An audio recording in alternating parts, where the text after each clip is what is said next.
Hello dear students, how are you all? Welcome back to the session of class 12th physics subject। और बच्चों आज हम जो article करने वाले हैं this one is also very much important. ये आर्टिकल है derive an expression for electric field intensity at any point on the equatorial line of dipole. ठीक है, प्रीवियस वीडियोस में हमने बच्चों डाइपोल के बारे में पढ़ा था कि डाइपोल क्या होता है। डाइपोल जिसमें कि दो ऑपोजिट चार्जेस जो हैं उनको हम कहाँ पे रख देते हैं, सर्टन डिस्टेंस पे। ठीक है, वो सर्टन डिस्टेंस कितनी है, मान लो 2a है यहाँ पे। ठीक है, और प्रीवियस वीडियो में हमने electric field intensity on the axial line, ठीक है, पॉइंट जो है वो एक्सियल लाइन के ऊपर है, वहाँ पे हमने इलेक्ट्रिक फील्ड इंटेंसिटी की वैल्यू जो फाइंड करी थी ड्यू टू ए डाइपोल। आज हम बच्चे इस आर्टिकल में जो इलेक्ट्रिक फील्ड इंटेंसिटी है वो इसके परपेंडिकुलर बाइसेक्टर जिसको हम इक्वेटोरियल लाइन बोलते हैं वहाँ पे फाइंड करनी है ड्यू टू दिस डाइपोल। ठीक है, तो इस पॉइंट को हम यहाँ पे क्या है, मान लो P पॉइंट है तो इसको P पॉइंट कंसिडर कर लेंगे। तो आइए बच्चों ये आर्टिकल करते हैं। इसमें सबसे पहले आप क्या करोगे, इस आर्टिकल में इसकी जो डायग्राम है उसको पहले समझ लो। सपोज इसमें आपके पास दो चार्जेस हैं, एक माइनस क्यू और एक plus Q charge, which are separated by distance. कितनी डिस्टेंस है, suppose this distance is 2a। ठीक है, कितनी डिस्टेंस है यहाँ पे, 2a डिस्टेंस है। और मान लो इसका जो मिड पॉइंट है उसको हम O के साथ रिप्रेजेंट कर देंगे। लेट जो माइनस क्यू चार्ज है वो A पॉइंट के ऊपर है और जो प्लस क्यू चार्ज है वो B पॉइंट के ऊपर है। ठीक है, सो ऑब्वियसली OA जो है वो A के इक्वल होगा और OB जो है वो भी A के इक्वल ही यहाँ पे होगा। नाउ इसका परपेंडिकुलर बाइसेक्टर जो है वो ड्रॉ कर दोगे तो जिसको हम इसकी इक्वेटोरियल लाइन बोलेंगे। अब मान लो आपका ये वाला P पॉइंट है जिसके ऊपर आपने इलेक्ट्रिक फील्ड इंटेंसिटी जो है फाइंड आउट करनी है। ठीक है, तो इसको फाइंड करने के लिए हम A को बच्चों यहाँ पे पहले P के साथ ज्वाइन कर देंगे और P को हम फिर B के साथ भी ऐसे ज्वाइन कर देंगे। ओके, अब इसमें सपोज जो OB है ये R के इक्वल है। ठीक है, ऑब्वियस है फिर AP की वैल्यू कितनी होगी, पाइथागोरस थ्योरम यहाँ पे लग जाएगी।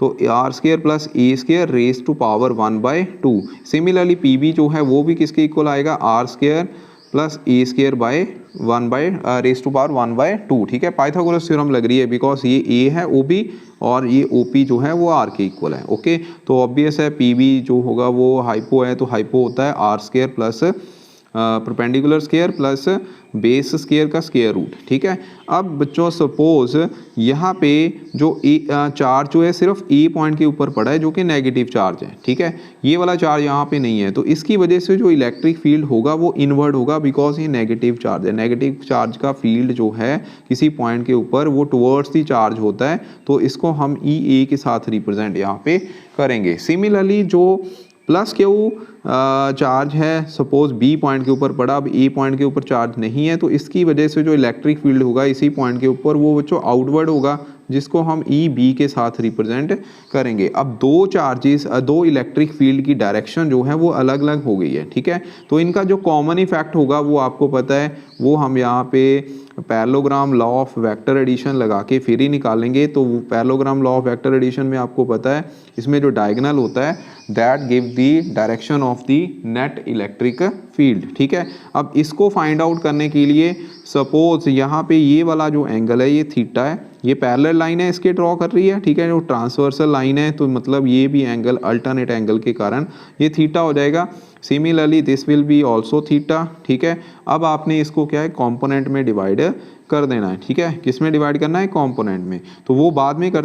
तो बच्चों कंपोनेंट को बाद में रिजॉल्व करते हैं, पहले हम EA और EB का एक्सप्रेशन जो है वो लिख लेते हैं। ठीक है, तो इसमें आपकी जो इलेक्ट्रिक फील्ड इंटेंसिटी है, ठीक है, इलेक्ट्रिक फील्ड इंटेंसिटी EFI, ठीक है, जो किसके इक्वल है, मान लो एट पॉइंट P, ठीक, due to minus Q charge that is placed on, कहाँ पे रखा है हमने वो बच्चों, प्लेस्ड एट अ पॉइंट, कौन से पॉइंट के ऊपर है, A पॉइंट के ऊपर। ठीक है, मैं यहाँ लिख देता हूँ A point is given by, किसके इक्वल आएगी, देखिए that will be equal to, ये आपने साथ साथ ही लिखना है बच्चों। ठीक है, तो EA जो है उसका मैग्नीट्यूड ही लिखेंगे यहाँ पे 1/4πε0 चार्ज यानी कि Q charge divide by separation between them उसका स्क्वायर। ठीक है, तो यहाँ पे PA स्क्वायर की वैल्यू जो है वो कितनी आएगी, हमने यहाँ पे जो पी ए है ये बच्चों O A square plus O P square के इक्वल आएगा, मतलब पाइथागोरस थ्योरम लगा देनी है। और ओ ए की वैल्यू यहाँ पे ए है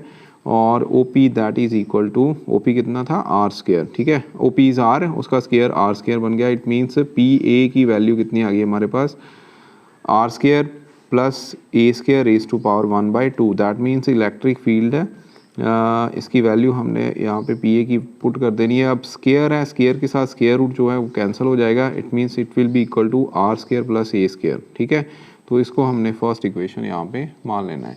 this is the first equation. अगर आप डायरेक्शन की बात करो तो इसकी डायरेक्शन जो है वो मैंने बता ही दी है, अलोंग पी ए होगी, ठीक है, अलोंग पी ए, क्योंकि ये क्या होगा, नेगेटिव चार्ज का फील्ड जो है वो इन्वर्ट होता है। ओके, उसके बाद नेक्स्ट, अब सिमिलरली यहाँ पे एक बात और है कि जो ई ए जो मैग्नीट्यूड है, ठीक है, इलेक्ट्रिक फील्ड का at point P due to the charge A, उसको हमने दो कंपोनेंट में रिजॉल्व करना है। वो कंपोनेंट कौन से होंगे, थीटा एंगल आपको मैंने बता दिया था पहले। तो वो कंपोनेंट जो अभी हमने जो यहाँ पे ये डायग्राम बनाई थी, इसी के बेसिस पे ही बात करेंगे।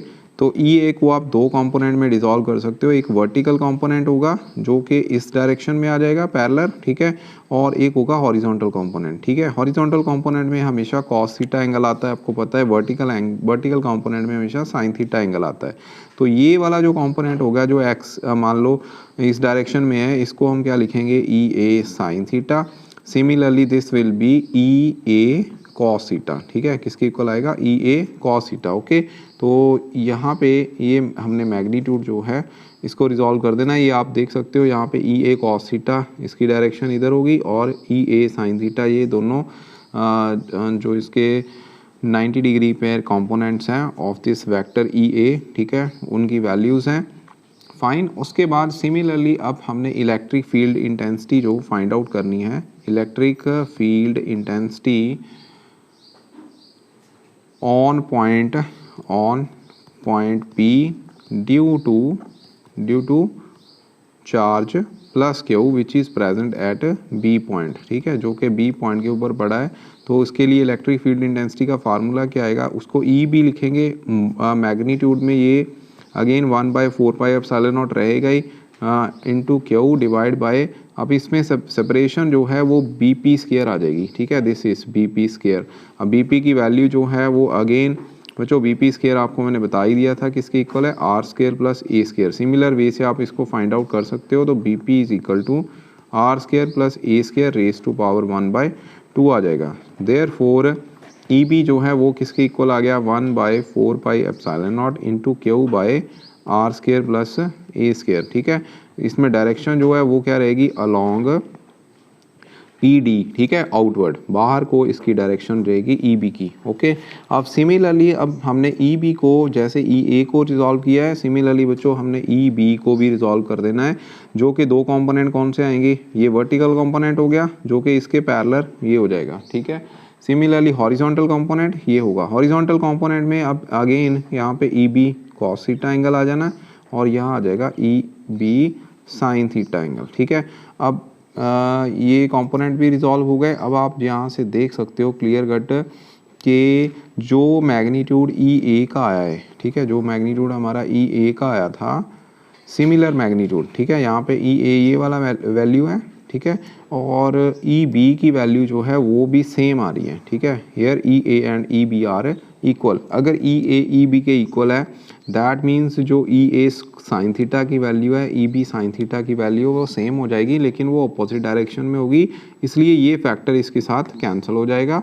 और जो टोटल इलेक्ट्रिक फील्ड होगा that will be only due to the cos theta factor, ठीक है, जो मतलब कॉस थीटा वाली टर्म है, यानी कि E A cos theta and E B cos theta. Therefore net electric field, ठीक है, जो नेट इलेक्ट्रिक फील्ड यहाँ पे होगा उसको हम ई के साथ रिप्रेजेंट करेंगे, that will be equal to E A plus E B. और ई ए का कौन सा जो फैक्टर लेंगे हम, यहाँ पे कॉस थीटा वाला कंपोनेंट जो है वो कंसिडर करना है, ठीक है, E B cos theta, E A cos theta. यहाँ पे आपने ये तो देख ही लिया है कि ई बी का मॉड और ई ए का मॉड जो है वो सेम है। It means total electric field जो होगा वो किसके इक्वल आ जाएगा, 2E A cos थीटा, ठीक है, 2E A cos theta.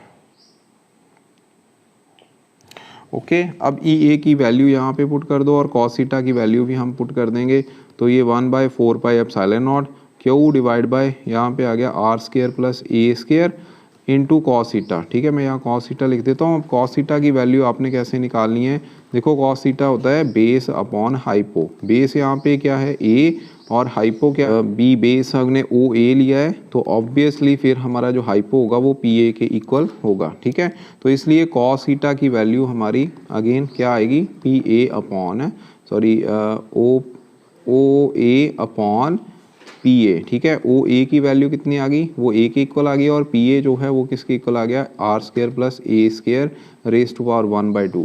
This is the value of cos theta. Therefore total electric field जो है 2 × 1/4 पाई एप्सिलॉन नॉट इंटू यहाँ पे क्या है क्यू अपॉन आर स्क्वायर, ठीक है, प्लस ए स्क्वायर, ठीक है, इनटू साथ में आ जाएगा A by r square plus A square raise to power 1/2। इसकी पावर 1 है, इसकी 1/2 है, इट मीन्स ये 3/2 यहाँ से आ जाएगी। ठीक है, तो फाइनल एक्सप्रेशन हमारा क्या रहेगा, final expression would be 1/4 pi epsilon not into 2, साथ में क्या था, साथ में था 2Q, ठीक है, 2Q A वो ऊपर आ जाना है। ठीक है, 2Q A यानी कि 2A मैं Q ऐसे लिख देता हूँ और नीचे आ जाएगा R square plus A square raise to power 3/2। ठीक है, अब आपको पता है ये डाइपोल मोमेंट के इक्वल होता है, दैट मीन्स ई ए जो है उसका एक्सप्रेशन आ गया 1/4 pi epsilon not, okay, into यहाँ पे आ जाएगा पी, ठीक है, और नीचे आ जाएगा R square plus A square raise to power 3/2। ठीक है, so this is our final expression. ठीक है, फाइनल एक्सप्रेशन यहाँ से आ गया, ये इलेक्ट्रिक फील्ड का है due to the dipole on the equatorial position. ठीक है, सो ये आर्टिकल है, इसको बच्चे आप लोगों ने अब कर लेना है। थैंक